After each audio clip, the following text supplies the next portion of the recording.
विज्ञान की ताकत आंखें नहीं आंकी जाती है। विज्ञान की ताकत आंखें नहीं आंकी जाती है, तभी तो विश्व भर में विज्ञान सर्वत्र पूज्यते कही जाती है।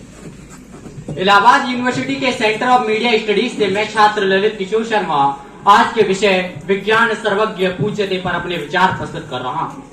हमारी भारतीय संस्कृति में कहा जाता है विद्वान सर्वत्र पूज्यते, अर्थात विद्वान को सब जगह पूजा जाता है, विद्वान की सब जगह पूजा होती है। उसी तरह वर्तमान में विज्ञान सर्वत्र पूज्यते, अर्थात विज्ञान सब जगह पूजनीय है। विज्ञान को न केवल भारत बल्कि विश्व के हर कोने में विज्ञान को पूजा जाता है।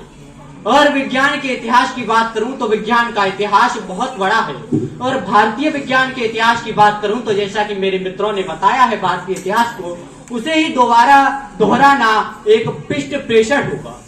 भारतीय विज्ञान क्या है इसको समझने की हमें आवश्यकता है। अगर हम कोरोना काल की बात करें तो जब पूरे विश्व भर में विश्व के लोग त्राहिमाम कर रहे थे, तब विज्ञान ही उभर कर आया और विज्ञान ने पूरे विश्व को इस महामारी से निजात दिलाने में एक महत्वपूर्ण भूमिका निभाई और वैक्सीन के रूप में एक बार फिर ये सिद्ध किया कि विज्ञान सर्वत्र पूज्यते, यानी कि विज्ञान सब जगह पूजी जाती है।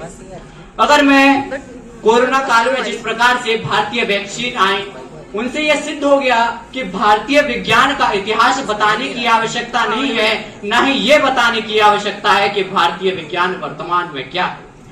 चंद्रयान 2, याद कीजिए वो दिन, जो जुलाई 2019 का वो दिन, जब सब जगह ना कोई बालक, ना कोई जवान, ना कोई वृद्ध, ना कोई महिला, ना कोई पुरुष, ना कोई धर्म, ना कोई जाति, ना कोई संप्रदाय, केवल पूरा हिंदुस्तान उस समय टीवी पर टकटकी लगाए देख रहा था जब भारत चंद्रयान 2 का परीक्षण कर रहा था। न केवल हिंदुस्तान, पूरे विश्व भर की नजरें उस वक्त भारत पर थी जब भारत चंद्रयान 2 का परीक्षण कर रहा था। अगर मैं बात करूं भारतीय संविधान की, तो भारतीय संविधान के 51A एक्ट के अनुसार प्रत्येक नागरिक का मौलिक कर्तव्य है कि वो वैज्ञानिक नीति से सोचे, विज्ञान के बारे में सोचे। विज्ञान का इतिहास बहुत बड़ा है।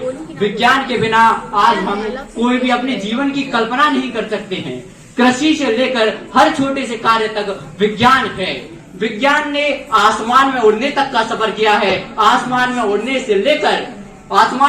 से लेकर अंतरिक्ष तक का सफर अगर किसी ने तय किया है तो वो विज्ञान ने तय किया है। तो ये बताने की आवश्यकता नहीं है कि विज्ञान क्या है, विज्ञान हमारे जीवन में क्या स्थान रखता है, ये आप सबके सामने है। अगर आप सब और मैं प्रत्यक्ष रूप से एक सामने है इस महामारी के दौर में, तो ये विज्ञान की ही देन है। विज्ञान की ही वो वैक्सीन है जिसके कारण आज हम एक दूसरे से मिल पा रहे हैं, वरना ये असंभव था कि हम एक दूसरे से मिल पाते इस महामारी के दौर में। और इस महामारी को कम करने में किसी ने अहम भूमिका निभाई है, तो विज्ञान है, वो भारतीय विज्ञान है, जिन्होंने हमें यह मौका दिया कि हम एक दूसरे के सामने प्रत्यक्ष रूप से खड़े हों और विज्ञान जैसे प्रकांड विषय पे, विज्ञान जैसे इतने विशाल विषय पर चर्चा कर सके। इसी के साथ मैं अपनी वाणी को विराम देना चाहूंगा और आपसे आशा करूंगा कि विज्ञान को समझें और विज्ञान को अपनाएं। जय हिंद।